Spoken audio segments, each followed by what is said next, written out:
Shalom, selamat malam Bapak Ibu, saudara-saudari, keluarga besar GKI Marta Direja Purwokerto, dimanapun saat ini Bapak Ibu sedang menyaksikan siaran online Kalam GKI Marta Direja pada hari Jumat 22 November 2024.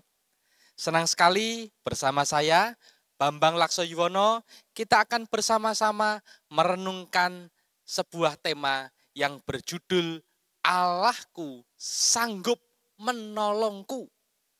Didasari dari kitab Yosua pasal 10 ayat 1 sampai dengan ayat yang ke-28. Bagaimana kita nanti akan merenungkannya bersama-sama bagian demi bagian kitab Yosua ini. Nah, Bapak Ibu Saudara, ada banyak ancaman yang dapat terjadi dalam kehidupan kita. Kalau kita mau sadari bahwa kehidupan kita yang kita jalani sampai detik ini tidak selamanya mulus, tidak selamanya lancar, namun seringkali ada bahaya ancaman yang mengancam diri kita dan kehidupan kita. Tidak jarang karena kita mengalami kehidupan yang tersendat, kehidupan yang penuh masalah, kehidupan yang penuh persoalan, bahkan tidak jarang semuanya itu membuat kita menangis dan berduka. Dan ketika semuanya itu terjadi, seringkali muncul keraguan dalam diri kita. Apakah aku mampu melewati berbagai masalah, pergumulan dan persoalan hidup ini? Dan ketika kita ragu lebih dalam lagi, mungkin kita bertanya di dalam hati kecil kita, di manakah Allah ketika aku mengalami semuanya ini? Sanggupkah dan maukah Allah menolong aku dan mengangkat aku dari keterpurukanku saat ini? Nah, ketika Bapak Ibu saudara-saudari mulai bergumul tentang Allah yang sanggup menolong atau tidak dalam kehidupan kita, mari saya ajak untuk kita bersama-sama menggumuli cerita atau kisah Yosua di dalam Yosua pasal 10 ayat 1 sampai dengan ayat 28. Kita akan melihatnya bagian demi bagian. Kita akan melihat bagian yang pertama terlebih dahulu di Yosua pasal 10 ayat 1 sampai dengan ayat yang ke-6.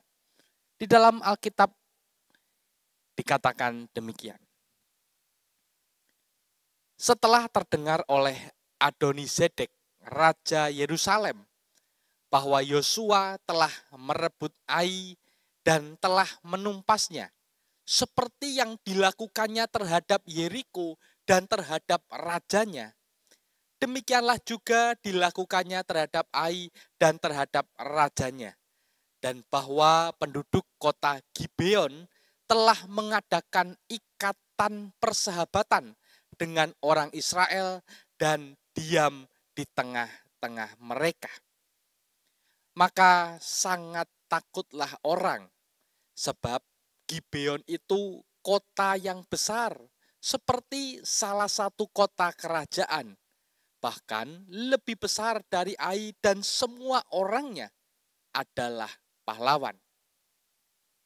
Sebab itu Adonizedek Raja Yerusalem menyuruh orang kepada Hoham Raja Hebron, kepada Piream Raja Yarmut, kepada Yafia Raja Lakis, dan kepada Debir Raja Eglon, mengatakan, datanglah kepadaku dan bantulah aku, supaya kita menggempur Gibeon, karena telah mengadakan ikatan persahabatan dengan Yosua dan orang Israel.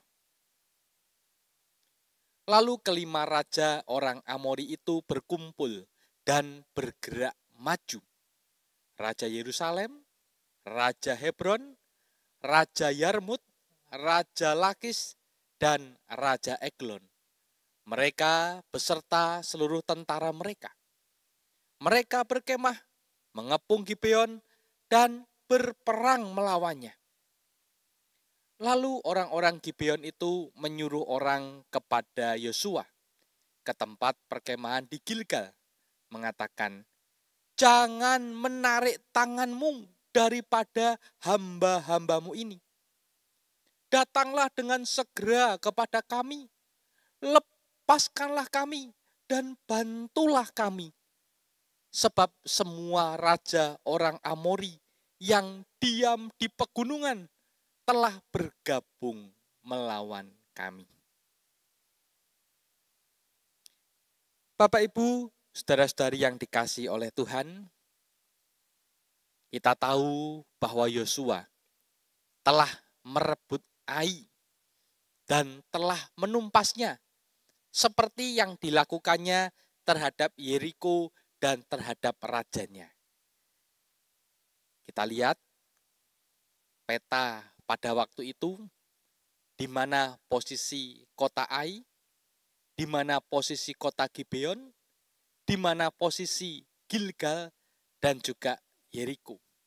Dan juga kita melihat sungai Yordan yang diseberangi oleh bangsa Israel dengan kepemimpinan Yosua.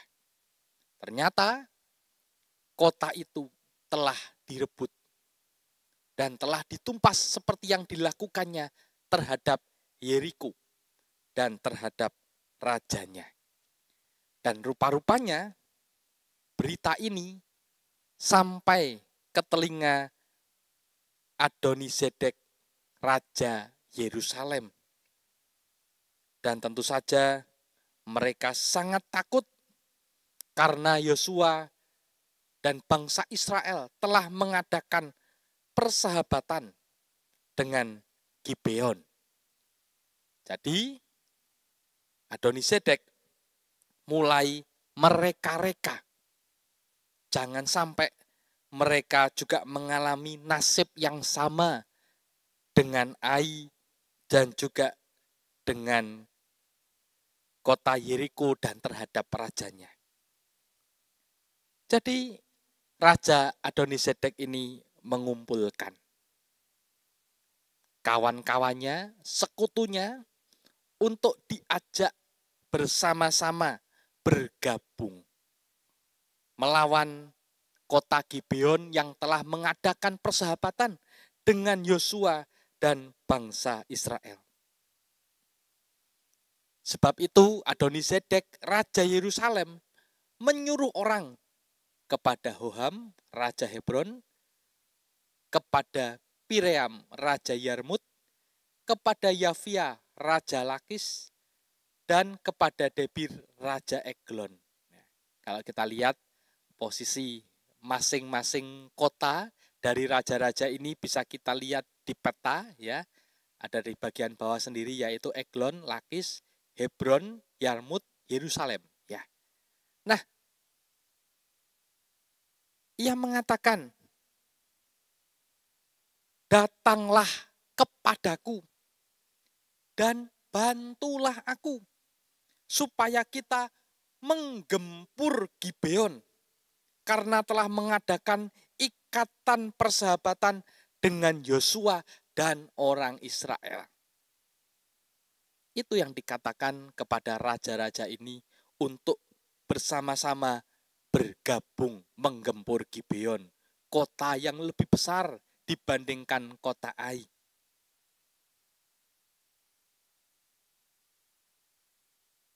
Dan ketika mereka bergabung, bersepakat menggempur Gibeon, dan mereka berkemah dekat dengan Gibeon itu, lalu orang-orang Gibeon itu menyuruh orang kepada Yosua ke tempat perkemahan di Gilgal. Tentu saja sebagai sekutu, Yosua dan orang Israel diharapkan dapat membantu orang-orang kota Gibeon untuk dapat mempertahankan diri mereka dari gempuran raja orang Amori ini. Orang-orang Gibeon berkata kepada Yosua, dikatakan, "Jangan menarik tanganmu daripada hamba-hambamu ini. Datanglah dengan segera kepada kami, lepaskanlah kami dan bantulah kami, sebab semua raja orang Amori yang diam di pegunungan telah bergabung melawan kami. Rupa-rupanya orang-orang Gibeon gentar dan takut serta khawatir dengan gabungan raja-raja orang Amori itu. Mereka meminta bantuan Yosua dengan mengingat persahabatan mereka. Yosua dan orang Israel tentu saja diharapkan untuk membantu mereka dan tidak lepas tangan membiarkan begitu saja kota Gibeon ini digempur oleh raja orang Amori ini.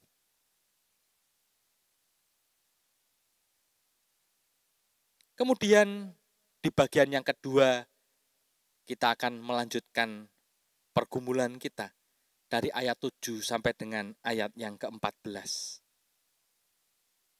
Dikatakan demikian. Lalu Yosua bergerak maju dari Gilgal. Dia dan seluruh tentara yang bersama-sama dengan dia, semuanya pahlawan yang gagah perkasa. Berfirmanlah Tuhan kepada Yosua, janganlah takut kepada mereka, sebab aku menyerahkan mereka kepadamu.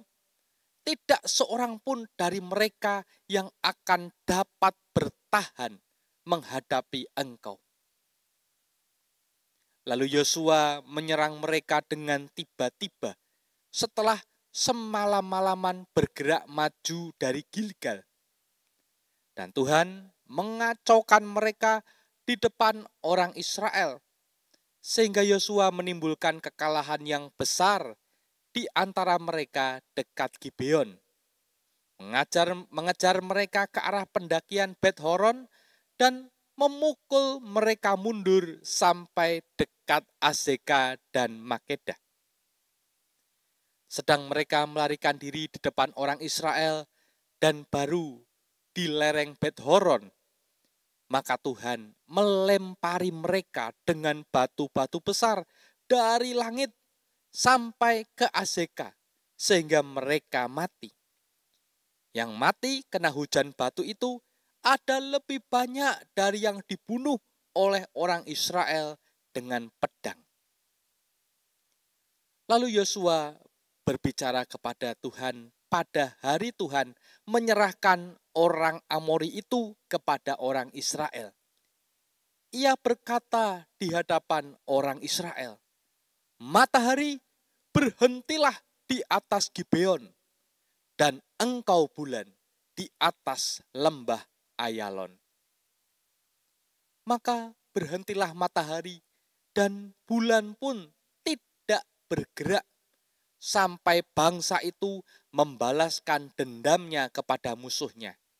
Bukankah hal itu telah tertulis dalam kitab orang jujur?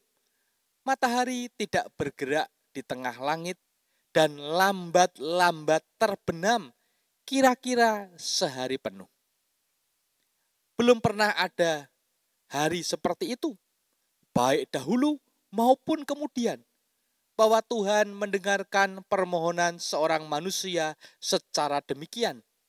Sebab yang berperang untuk orang Israel ialah Tuhan. Bapak, Ibu, saudara-saudari yang dikasihi oleh Tuhan, orang-orang Gibeon yang gentar tadi dan meminta pertolongan Yosua dan orang Israel, ternyata permohonan mereka direspon, ditanggapi secara positif oleh Yosua. Yosua segera berangkat atau bergerak maju dari Gilgal. Bahkan mereka semalam-malaman dikatakan bergerak maju. Dan bahkan mereka menyerang dengan tiba-tiba. Mungkin kalau kita yang bergerak semalam-malaman ngantuk, ya, kita tertidur atau istirahat dulu. Tetapi rupa-rupanya Yosua bersama dengan pahlawan yang gagah perkasa yang bersama-sama dengan dia menyerang, tidak kemudian berleha-leha atau bersantai-santai, tetapi mereka menyerang dengan tiba-tiba. Dan tentu saja serangan yang tiba-tiba dan tidak diduga ini membuat mereka kacau balau.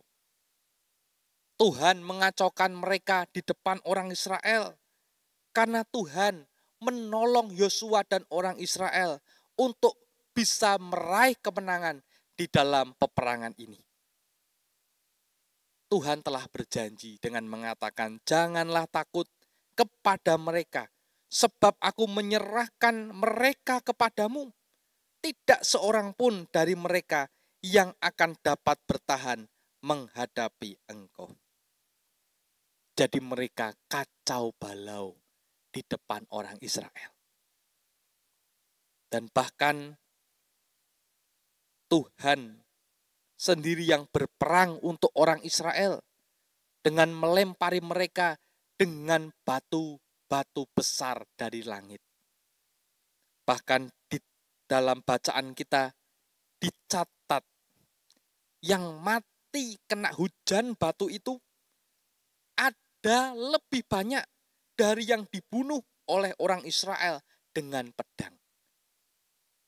Artinya secara persentase ternyata Tuhan menolong orang-orang Israel dengan batu-batu besar dari langit yang dijatuhkan kepada para musuhnya, dan itu membuat mereka lebih parah kekalahannya dibandingkan dengan yang kemudian dibinasakan dengan pedang. Dan yang lebih menarik lagi, ada sebuah peristiwa yang sangat fenomenal, mujizat yang sangat luar biasa, di mana Yosua memohon kepada Tuhan. Dikatakan matahari berhentilah di atas Gibeon dan engkau bulan di atas lembah Ayalon. Dan diceritakan di dalam bacaan kita, ternyata matahari tidak bergerak di tengah langit dan lambat-lambat terbenam kira-kira sehari penuh. Artinya matahari lebih panjang bersinar ketika Yosua dan orang Israel, pahlawan yang gagah perkasa itu, menumpas orang-orang atau prajurit pasukan dari gabungan Raja orang Amori ini. Dan dicatat bahwa belum pernah ada kejadian seperti ini terjadi baik sebelumnya maupun sesudahnya. Dan bahkan bagaimana Tuhan mendengarkan permohonan seorang manusia supaya matahari bisa berhenti di atas Gibeon dan bulan di atas lembah Ayalon. Sungguh luar biasa ketika Tuhan berjanji memenangkan orang-orang Israel dipimpin oleh Yosua. Di bagian yang ketiga, Yosua 10 ayat 15 sampai 28 menjadi penutup kisah ini. Diceritakan, kemudian Yosua dan seluruh orang Israel yang menyertainya pulang kembali ke tempat perkemahan di Gilgal. Kelima raja itu melarikan diri dan bersembunyi di dalam gua di Makeda. Kepada Yosua dikabarkan demikian. Kelima raja itu telah ditemukan bersembunyi di dalam gua di Makeda. Lalu berkatalah Yosua, gulingkanlah batu-batu yang besar ke mulut gua itu dan tempatkanlah di sana orang untuk menjaga mereka. Tetapi janganlah kamu berhenti, kejarlah musuhmu dan hantamlah barisan belakangnya. Janganlah biarkan mereka masuk ke dalam kota-kota mereka, sebab Tuhan Allahmu menyerahkan mereka kepadamu.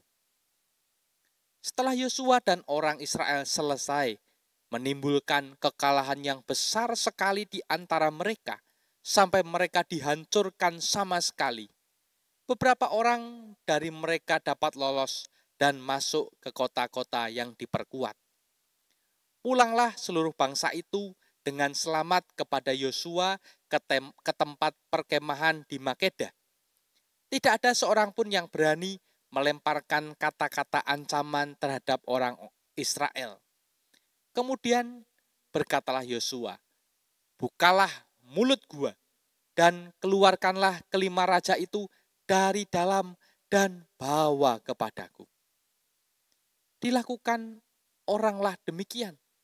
Kelima raja itu dikeluarkan dari gua itu dan dibawa kepadanya.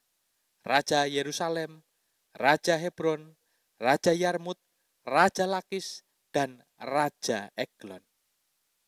Setelah raja-raja itu dikeluarkan dan dibawa kepada Yosua, maka Yosua pun memanggil semua orang Israel berkumpul dan berkata kepada panglima tentara yang ikut berperang bersama-sama dengan dia, marilah dekat, taruhlah kakimu ke atas tengkuk raja-raja ini. Maka datanglah mereka dekat dan menaruh kakinya ke atas tengkuk raja-raja itu. Lalu berkatalah Yosua kepada mereka, janganlah takut dan janganlah tawar hati. Kuatkan dan teguhkanlah hatimu, sebab secara itulah akan dilakukan Tuhan kepada semua musuhmu yang kamu perangi.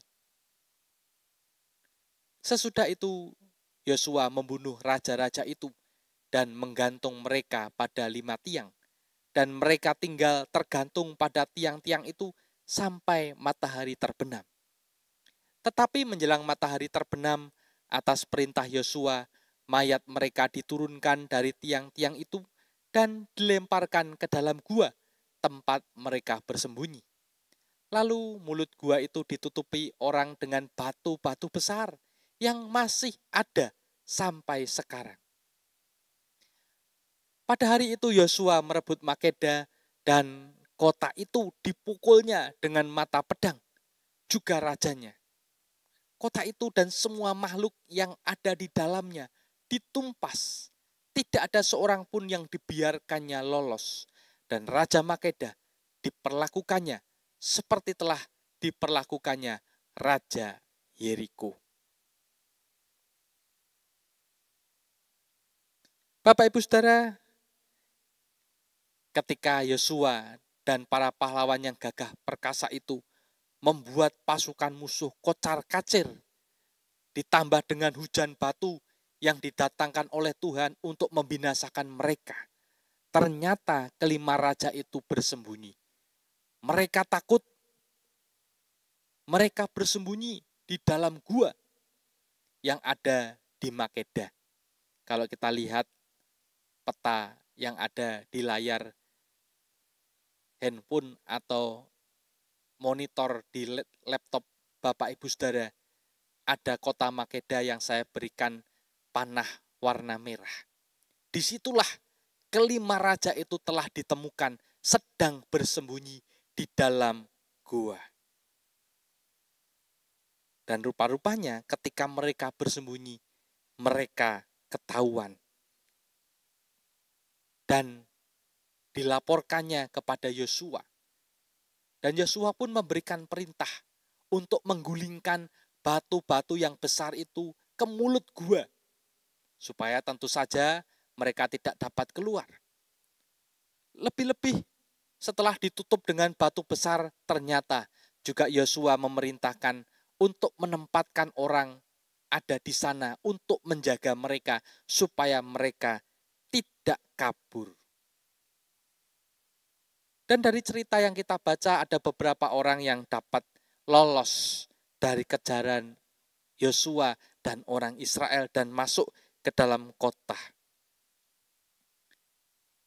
Dan kemudian Yosua pun memberikan perintah untuk membuka mulut gua itu dan mengeluarkan kelima raja itu dari dalam dan membawa mereka kepada Yosua. Dan setelah kelima raja itu dikeluarkan dari dalam gua ketika mereka bersembunyi, Yosua tadi dalam bacaan kita memerintahkan kepada para panglima perangnya untuk kemudian mendekat dan menaruh kaki mereka ke atas tengkuk raja-raja ini. Tentu saja, jikalau kita membandingkan posisi raja dengan panglima, tentu akan lebih tinggi posisinya raja dibandingkan para panglima. Tetapi dalam kasus ini menarik sekali bahwa raja-raja ini dikalahkan, ditundukkan, dan bahkan para panglima pahlawan yang gagah perkasa ini menaruh kaki mereka ke atas tengkuk raja-raja orang Amori ini. Dan kemudian mereka pun dibinasakan. Mereka yang merancangkan hal-hal yang jahat, hal-hal yang buruk, persekongkolan untuk menghancurkan Gibeon karena telah bersahabat dengan Yosua dan orang Israel, dipatahkan rencananya oleh Tuhan melalui alatnya yaitu Yosua dan orang Israel. Dan bahkan dalam bacaan kita diceritakan bagaimana Yosua pada akhirnya merebut kota Makedah. Semuanya dibinasakan dan kota ini direbut. Bapak Ibu Saudara, di sini kita belajar bahwa penyertaan Tuhan selalu melibatkan manusia, supaya sesama manusia pun dapat tergerak untuk saling menolong dan saling melindungi. Dalam kehidupan kita, kita tidak lepas dari yang namanya persoalan, penderitaan, masalah. Ada banyak hal mengancam, membahayakan kehidupan kita. Dan mungkin kita bertanya-tanya, apakah Allah sanggup menolongku? Apakah Allah senantiasa menyertai kehidupanku? Dari peristiwa Yosua dan orang Israel yang mampu mengalahkan gabungan kelima raja orang Amori itu, kita percaya bahwa Tuhan senantiasa menyertai kita. Bahkan Tuhan sanggup melakukan perbuatan yang besar dengan mengirimkan hujan batu yang bahkan membinasakan lebih banyak dibandingkan pedang orang Israel. Dan bagaimana Tuhan mampu mengabulkan permohonan Yosua untuk menghentikan matahari dan lambat-lambat untuk terbenam, dan juga bulan di atas lembah Ayalon. Sungguh luar biasa. Mana lagi yang kita ragukan dari pertolongan Tuhan yang senantiasa hadir untuk kehidupan kita. Namun demikian, Tuhan mau melibatkan manusia di dalamnya. Tidak sekedar hanya berpangku tangan, berpasrah diri tanpa melakukan apapun. Tidak. Tetapi manusia juga turut menjadi mitra, menjadi sahabat, menjadi alat untuk juga ikut serta melakukan apa yang Tuhan kehendaki di tengah dunia ini. Tentu saja untuk saling menolong, tentu saja untuk saling melindungi satu dengan yang lain.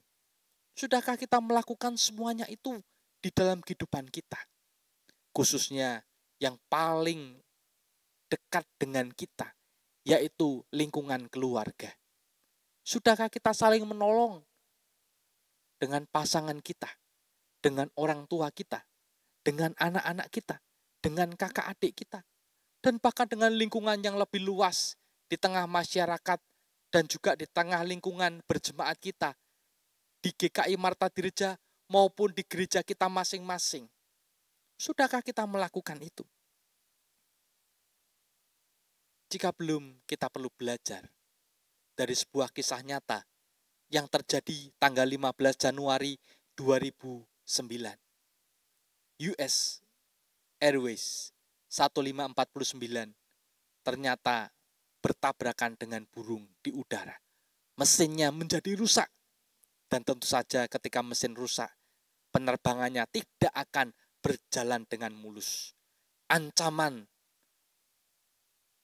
segera menghadiri pilot dan para penumpang US Airways 1549 ini. Jikalau kita yang menjadi salah satu penumpang, pasti kita akan mengalami ketakutan yang luar biasa. Karena ketika mesin pesawat rusak, maka pesawat ini tidak bisa terbang dengan baik. Akan semakin turun dan jatuh. Dan ketika tidak bisa dikendalikan, pesawat ini akan menukik dengan curam dan jatuh ke dalam tanah atau air dan kemudian hancur berantakan. Dan saya percaya pasti di antara penumpang-penumpang ini ada yang memiliki iman kepada Tuhan. Pasti mereka akan berdoa, Tuhan, tolonglah kami dalam situasi seperti ini, supaya kami semua dapat selamat. Tentu saja doanya tidak boleh kemudian egois, aku selamat, yang lain tidak. Pasti kita berdoa supaya kita semua selamat dari pesawat yang saat ini sedang bermasalah. Dan rupa-rupanya sang pilot yang bernama Kapten Suli mengendalikan pesawatnya dengan baik ketika mengalami kejatuhan itu. Mujizat terjadi di sungai Hudson. Pesawat ini mendarat atau landing di sungai Hudson ini dan bahkan semua penumpangnya diberitakan selamat. Apakah keselamatan itu hanya dilakukan dengan cara mendarat saja? Tentu saja tidak. Keselamatan seluruh penumpang juga harus melibatkan mereka ketika mereka mau diatur, ketika mereka mau tertib mengikuti instruksi dari para pramugari yang ada di atas pesawat itu untuk bisa semuanya keluar satu demi satu dengan teratur, dengan tertib, tanpa berdesak-desaan ingin menyelamatkan diri mereka sendiri. Tentu saja yang lemah yang akan diutamakan terlebih dahulu, yang rentan keluar terlebih dahulu dan kemudian dilanjutkan dengan yang lain sampai seluruh penumpang kemudian selamat. Di sini kita melihat bahwa keselamatan juga melibatkan manusia. Bagaimana manusia saling tolong-menolong, saling melindungi satu dengan yang lain. Karena ketika ada yang egois, maka semuanya akan rusak dan berantakan.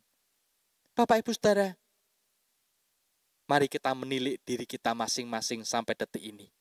Apakah selama ini aku seringkali meragukan Tuhan? Seringkali bertanya, apakah Tuhan sanggup menolongku? Dari dua kisah, yaitu melalui kisah Yosua yang sanggup melawan gabungan raja orang Amori dan mengalami kemenangan, dan juga peristiwa pesawat US Airways ini yang dipiloti oleh Kapten Suli, kita melihat Allah, Tuhan sanggup menolong manusia, sanggup menolong umatnya, mereka yang berdoa, memohon, berseru untuk dapat diselamatkan. Tuhan hadir, Tuhan menyertai. Percayakah kita? Mari kita percaya dan tetap setia. Jangan menyerah, terus berdoa kepadanya sampai Tuhan akan mendengar doa kita dan menolong kita lepas dari keterpurukan kita. Amin. Bapak, Ibu, Saudara, setelah mendengar apa yang saya sampaikan di dalam kalam online hari ini, saya mempersilahkan Bapak Ibu untuk dapat bertanya di kolom komentar di YouTube ataupun sharing pengalaman yang pernah dialami dalam kehidupan Bapak Ibu Saudara. Mungkin ada di antara Bapak Ibu Saudara pernah mempertanyakan apakah Allah sanggup menolong hidupku. Dan ketika pertolongan itu sungguh nyata, saya pun mengajak Bapak Ibu Saudara untuk bisa menulis komentar bagaimana pertolongan Tuhan terjadi dalam hidupmu. Sampai jumpa di dalam kalam online berikutnya. Tuhan Yesus memberkati. Amin.